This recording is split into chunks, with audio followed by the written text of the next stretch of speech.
नमस्कार मित्रों, मेरा नाम है आदित्य। आप देख रहे हैं एडवोकेट आदित्य यूट्यूब चैनल।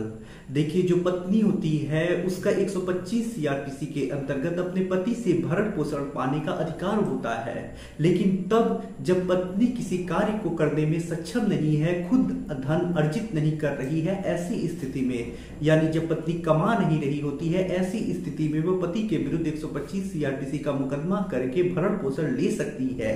लेकिन कुछ ऐसी पत्नियां होती हैं जो कमा भी रही होती हैं, इसके बावजूद भी पति के विरुद्ध 125 सीआरपीसी के अंतर्गत झूठा मुकदमा लगा देती हैं, खुद को बेरोजगार बताती हैं और ऐसे में भरण पोषण भी ले लेती हैं। तो यदि आपके साथ भी ऐसा हुआ है, आपकी जो पत्नी है वो कहीं कार्य कर रही है और ऐसे में इसके बावजूद भी उसने आपके विरुद्ध 125 सीआरपीसी का मुकदमा लगाया है, उसने उसमें झूठ लिखवाया है कि वो बेरोजगार है जबकि वो कार्य कर रही है, तो ऐसे में यदि आपकी भी ऐसी स्थिति है तो आज मैं एक ऐसा जजमेंट लेकर आया हूं जिस जजमेंट की मदद से आप आसानी से पत्नी के द्वारा बोले गए इस झूठ के लिए उसके ऊपर मुकदमा दर्ज करा सकती हैं और उसे सबक सिखा सकती हैं। तो ये जो जजमेंट है पति के पक्ष में बहुत ज्यादा इंपॉर्टेंट जजमेंट आया है और अब डरने की जरूरत नहीं, डराने की जरूरत है, क्योंकि झूठ बोलने वाली पत्नी के विरुद्ध आप इस जजमेंट की मदद से आसानी से मुकदमा दर्ज करा पाएंगे। तो यह एक रूलिंग जजमेंट है और काफी इंपॉर्टेंट जजमेंट है। तो आइए इस जजमेंट के बारे में डिटेल में समझते हैं। वीडियो में आगे बढ़ने से पहले मैं आपसे दो महत्वपूर्ण बातें बता देना चाहता हूं। पहली चीज तो ये कि मेरी एक किताब पब्लिश हुई है जिसका नाम है legal guide for husband in matrimonial cases. अब देखिए, जैसा इस किताब का नाम ही है legal guide for husband in matrimonial cases, वैसा ही इस किताब का उद्देश्य भी है। इस किताब में आपको मैट्रिमोनियल केस से संबंधित जैसे 498A, 125 CrPC, DV act, section 9 divorce case, इन सब मुकदमों से संबंधित काफी अच्छी जानकारी मिल जाएगी कि जैसे किस प्रकार से इन सब मुकदमों की प्रक्रिया चलती है, किस प्रकार से आपको उसमें ड्राफ्टिंग करनी होती है, कैसे जवाबदेही देनी होती है, कैसे आपत्ति लगानी होती है, किस प्रकार से आप फायदा ले सकते हैं, किस प्रकार से आप सामने वाली पार्टी को सबक सिखा सकते हैं, कैसे आप अपना पक्ष मजबूत कर पाएंगे, क्या सावधानियां रखनी होती है, कैसे 340 अलाउ करा पाएंगे, सेक्शन 9 में कैसे जीत हासिल करेंगे, आसानी से डाइवोर्स कैसे पाएंगे, 498 को क्वेस कैसे कराएंगे। तो ये सारी चीजें आपको आसानी से और सरल भाषा में इस किताब में समझने को मिल जाएगा। तो यदि आप कोई भी मैट्रिमोनियल मुकदमा लड़ रही है तो इस किताब का अध्ययन जरूर करें। ये किताब मैंने अपने अनुभव के आधार पर लिखा है। तो इस किताब का अध्ययन करके आप जानकारी जुटा लेंगे जिससे आप अपना पक्ष मजबूत कर पाएंगे, पैसे बचा पाएंगे, समय बचा पाएंगे, कोई आपको ठग नहीं पाएगा। तो इस किताब के बहुत सारे उपयोग हैं। तो इस किताब को यदि आप पढ़ना चाहते हैं, बाई करना चाहते हैं, तो मेरा व्हाट्सएप नंबर स्क्रीन पे दिखाई दे रहा होगा, उस पर मैसेज करके का किताब का जो मूल्य है वो 600 रुपए है, जिसमें 100 रुपए कोरियर चार्ज है। और दूसरी जो महत्वपूर्ण बात है वो ये है कि मेरा एक ग्रुप है।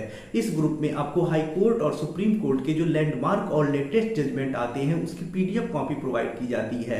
जैसे आज मैं जिस जजमेंट के बारे में बताऊंगा, यदि आप उस जजमेंट की कॉपी चाहते हैं, उसे अपने केस में लगाना चाहते हैं, तो मेरे इस ग्रुप से जुड़ जाइएगा।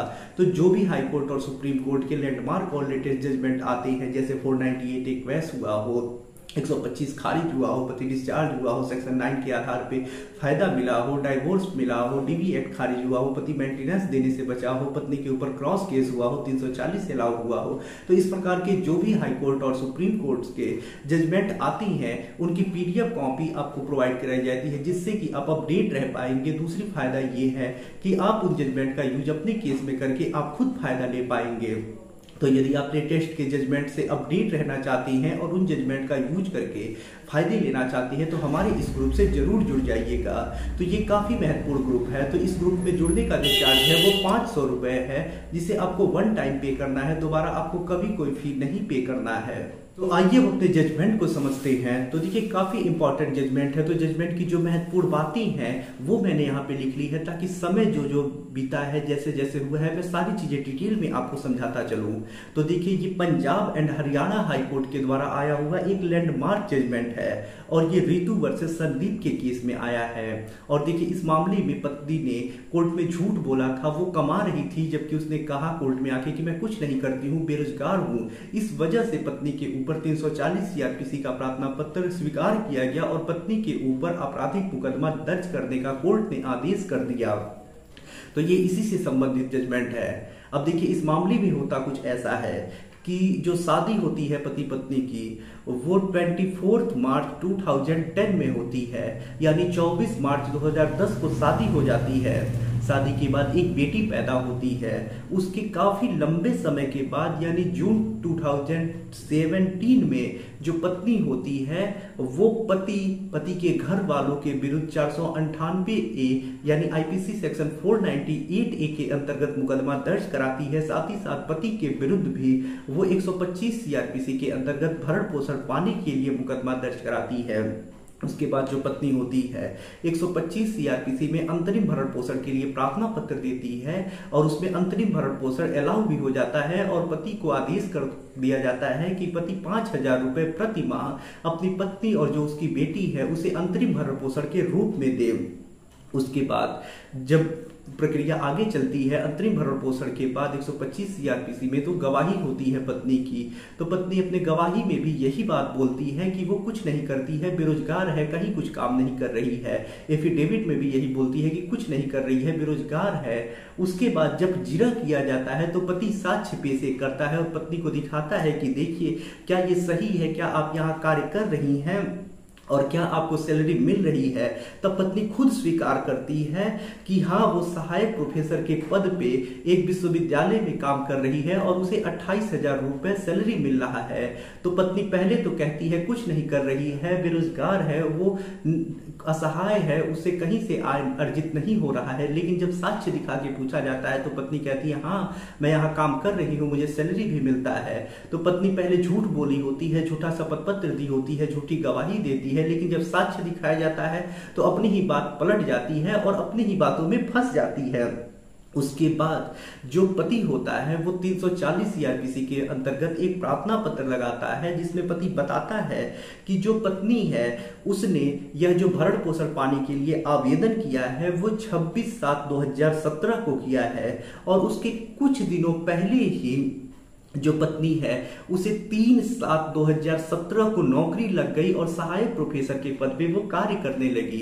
यानी भरण पोषण का आवेदन करने के लगभग 20-22 दिन पहले उसकी नौकरी लगी और वो नौकरी भी करने लगी और इसके बावजूद भी वो कोर्ट में आके ये बोल रही है कि वो कुछ नहीं करती है, असहाय है। यहाँ तक कि झूठा शपथ पत्र भी दे दिया, झूठी गवाही भी दे दिया। जब साक्ष्य दिखाया गया तो मजबूरी में उसे बोलना पड़ा कि वो कार्य कर रही है, नौकरी कर रही है। तो यहाँ और साथ ही साथ पत्नी जो थी वो अंतरिम भरण पोषण भी लेने लगी। तो यहाँ पत्नी का जो मंशा था वो स्पष्ट था कि वो पति को फंसा के झूठ बोल के भरण पोषण लेना चाहती थी। तो ऐसे में उसने कानून का दुरुपयोग किया है, कोर्ट में झूठ बोला है, झूठा साक्ष्य दिया है, झूठे शपथ पत्र दिए हैं, कोर्ट में झूठी गवाही दी है। तो ऐसे में पत्नी के विरुद्ध मुकदमा दर्ज किया जाए। कोर्ट जब पूरे मामले को देखता है तो कहता है कि हाँ ये बात सही है और पत्नी ने जानबूझ के ये बातें झूठी बोली है। वो कमा रही थी, वो नौकरी कर रही थी, फिर भी उसने बोला कि वो कुछ नहीं कर रही है। तो ऐसे में जो कोर्ट होता है, फैमिली कोर्ट होता है, वो पत्नी के विरुद्ध मुकदमा दर्ज करने का आदेश करता है जिसमें आईपीसी की धारा 191 से लेके 195 तक पत्नी के विरुद्ध लगाने का आदेश किया जाता है। जब पत्नी के विरुद्ध यह आदेश हो जाता है तो जो पत्नी होती है Punjab and Haryana high court में इसके विरुद्ध अपील करती है कि मुझे गलत फंसाया गया है, मैं ऐसा कुछ नहीं कर रही हूँ, जानबूझ के मैंने ऐसा नहीं बोला।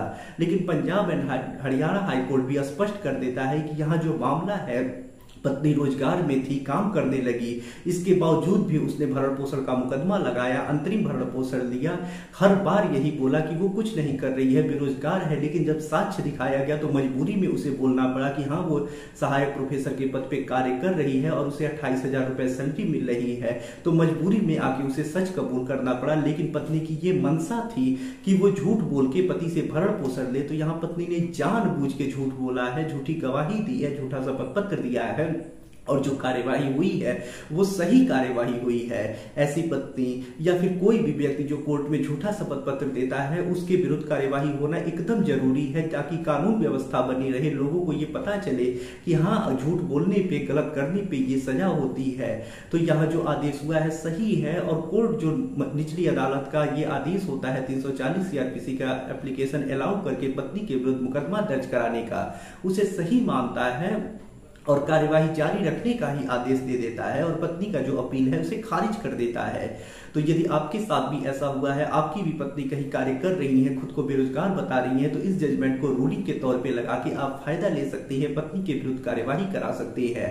यदि आप इस जजमेंट की कॉपी डाउनलोड करना चाहते हैं तो हमारे ग्रुप से जुड़ जाइएगा, वहां आपको इस जजमेंट की कॉपी मिल जाएगी। आशा कर रहा हूँ जानकारी आपको काफी ज्यादा पसंद आई होगी। यदि आप किसी कानूनी समस्या से परेशान हैं और ऐसे में आप मुझसे फोन पे बात करके अपनी कानूनी समस्या का समाधान प्राप्त करना चाहते हैं तो मेरा व्हाट्सएप नंबर स्क्रीन पे दिखाई दे रहा होगा, उस पर मैसेज करके अपॉइंटमेंट बुक करा के आप मुझसे कॉल पे बात कर सकते हैं। वीडियो पसंद आया हो तो वीडियो को लाइक करें, अपने दोस्तों के साथ शेयर करें और यदि आप चैनल पे नए हैं तो चैनल को सब्सक्राइब करके बेल आइकन को दबाएं। मिलते हैं नए वीडियो के साथ अगले दिन, तब तक के लिए जय हिंद, जय भारत।